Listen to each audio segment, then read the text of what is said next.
What's going on, guys? So we are inside our 2023 GMC Sierra Denali 1500 pickup truck with the 3-liter LZO Duramax diesel, the mini Duramax diesel.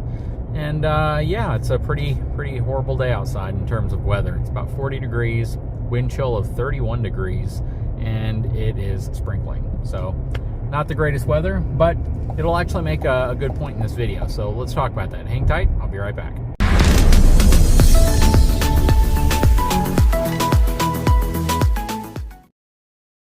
Alright, so I have had a great opportunity now to drive this truck for some time. We have almost 3,000 miles on the truck, and so far I'm going to tell you I really like it overall as a truck, as a full-size truck with a diesel engine.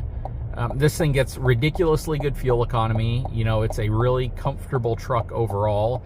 The firm seats aren't any less firm, but I think somehow I'm becoming more accustomed to them because they don't bother me as much as they did when I first got the truck. I love the infotainment system on it. I love the cameras. A lot of really great technology in this truck that I think Ford now competes against in their newest version of their trucks. But, you know, in 2017 when I got my F450 and in 2019 when we got my wife's Expedition, Ford was certainly behind this type of technology. But of course, those trucks are several years old, and, you know, GM also had some catching up to do. But I can honestly say that the infotainment system, the dash, the navigation, all that stuff in this truck is top-notch, and it's really awesome. I actually found myself in my F450 the other day saying, "Hey Google," to try to initiate the Google search. Cancel. And then, embarrassingly enough, realizing that I was in my truck that didn't have that feature, even though maybe the new trucks do. I don't know. That said, though, let's talk about a few things that we can talk about while it's dark outside that I really can't talk about during the daytime, and that is light output, right? These really interesting kind of quad projector headlights.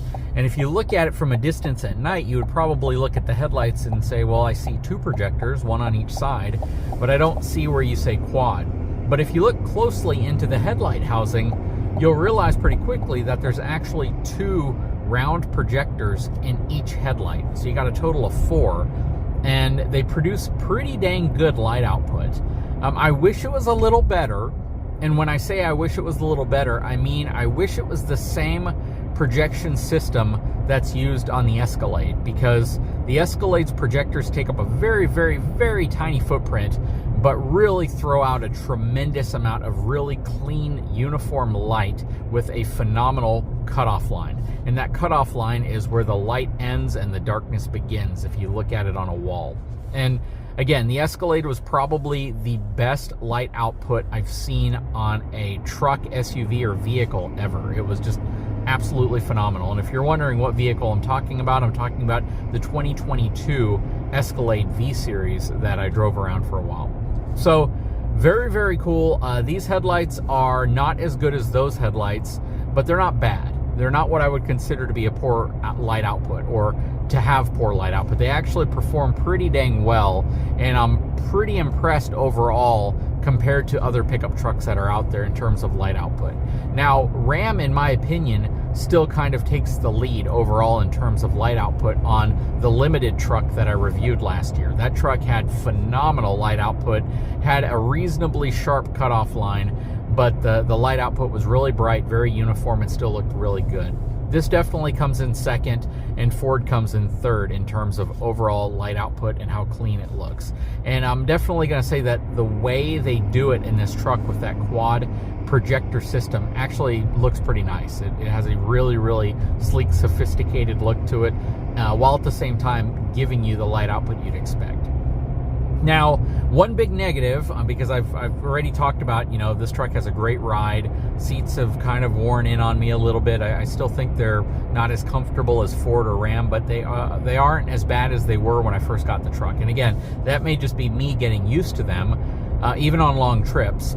But yeah, the little popping noise is back, or the knocking noise, whatever you want to call it. I made a video on this a while back, and the noise is back. It's that weird, it sounds kind of like you're knocking around pool balls in the bed of the truck, and it only happens at low speeds, generally when you're turning, sometimes if you're going up or down uneven terrain, but always at low speeds. And you know, I've tried a few different things. The Bow Shield that I sprayed between the leaf springs helped for a few days, but the noise came back gradually, and then, you know, eventually it came all the way back. And I do think it's the leaf springs. I've read up on it. I know that there are these little isolators that you can get to enhance the isolators that are already there.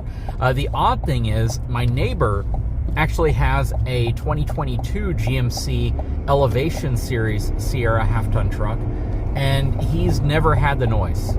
Or at least if he's had the noise, he hasn't heard it. So I would imagine he would, because his driveway is as rough as our driveway. So if it were going to make the noise, it would probably be making it in his truck as well. But I want to actually drive his truck just to see if I can replicate it. Now, I don't think it has anything to do with this magnetic ride suspension on this truck, because I've heard this complaint from Chevy owners and I've heard it from other GMC owners.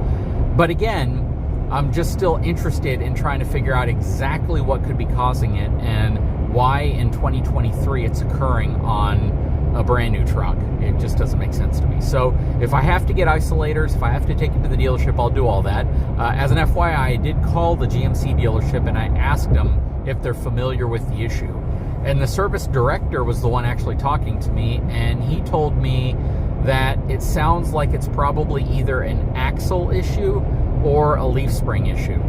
And I don't specifically know how it would be an axle issue. I think he actually told me the axle could be shifting slightly side to side. I don't know if that's true or not. I don't think that could be the cause, honestly. But then he also said it could be something with your leaf springs, but definitely bring it in. We'll check it out. We'll put you in a rental car and get you taken care of. Again, no reference to my channel, anything like that. I hope that's just the type of support I can come to expect from the folks over at GMC. That said, though, you know, from a ride perspective, I can honestly tell you I've been very, very impressed with the overall ride of this truck. Still not as soft as Ram, at least in your higher trims like the Limited, especially if you get the air ride suspension. But it is a very comfortable ride overall, and this truck actually performs really well. I've been very, very pleased with the acceleration. I know that somebody left a comment on one of the videos saying that this accelerates great, like 0 to 30, but 30 to 60 it doesn't really do very well.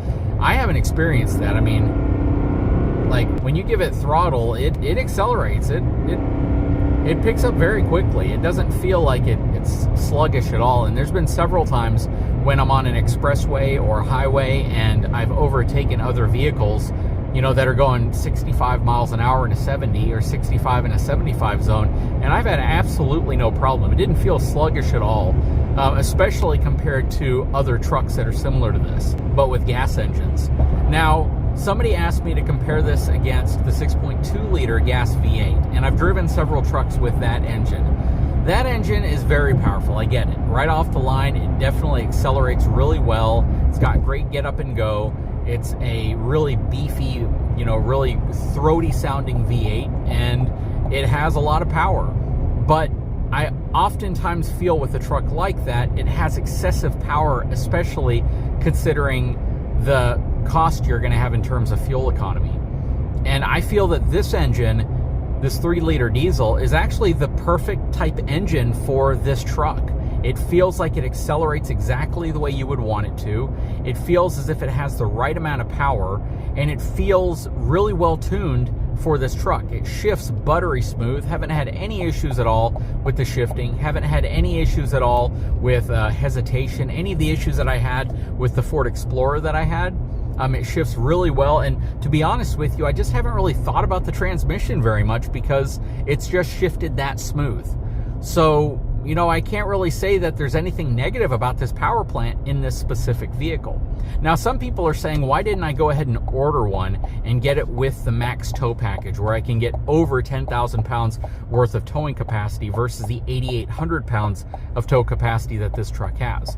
And there's a really easy answer to that. It's because I would have had to order that truck. One of the things that I told you all from the very beginning when it came to this half-ton evaluation series that I wanted to do for a year was that I wanted to get a truck off of a dealership lot that most people would likely get.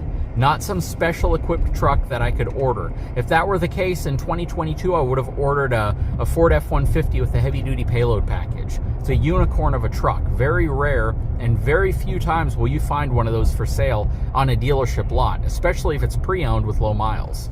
This truck in this configuration, believe it or not, is not that uncommon. The Denali package is no longer just the highest trim premium package. You'd have to bump up to the Denali Ultimate.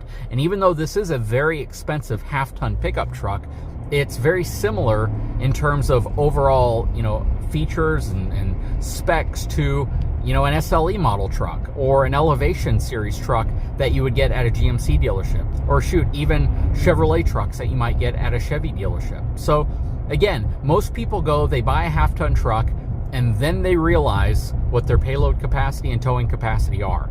And I wanted to get a truck that emulated that. I wanted to make sure it was a truck that was available and a truck that had a few basic items I definitely would want, like the integrated trailer brake controller, right? That's a great feature. 7-way connector on the back, which of course would come with the brake controller if you have it. But those features in a 4-wheel drive package with a reasonable amount of payload capacity. 1,450 pounds is a reasonable amount of payload capacity for a truck like this. So after you get a truck like this, that's generally when you start realizing, well, let's get an RV, let's get a boat, let's get something to tow. And then that's where all of a sudden these numbers matter, right? Because if you're just gonna drive this around to go to Walmart or go to a store to pick things up, or Lowe's, you typically don't care much about your payload because you're never gonna exceed it until you decide to tow a trailer, until you decide to haul something. That's really where you start realizing whether or not your truck is gonna have the specs that you need it to have to do the task that you want it to do. And that's when you start looking closer, you start researching YouTube, trying to find out what my truck is capable of towing, what it's capable of handling. And that's really where that aha moment kicks in on, can I use my truck and would it be the safest truck for a certain application? And that's the whole point of this segment. I want to live with this truck for a year. I want to see if I really, really enjoy this truck. I'm going to tow with it. I'm going to do things that allow me to use this truck, but in a realistic manner, similar to how somebody who goes to a dealership and buys a truck would use it. Anyways, guys, I sure hope you enjoyed this quick update on this 2023 GMC Denali Sierra 1500 pickup truck, 4-wheel drive with the 3-liter diesel. So far, I'm going to give it like an 8.5 out of 10. If we can get this popping sound fixed in the back, that will really, really improve my opinion of this truck. Anyways, guys, I sure hope you enjoyed this video. If you haven't had a chance, please take a moment, subscribe to my channel, give me a thumbs up, and we'll talk to you again very soon.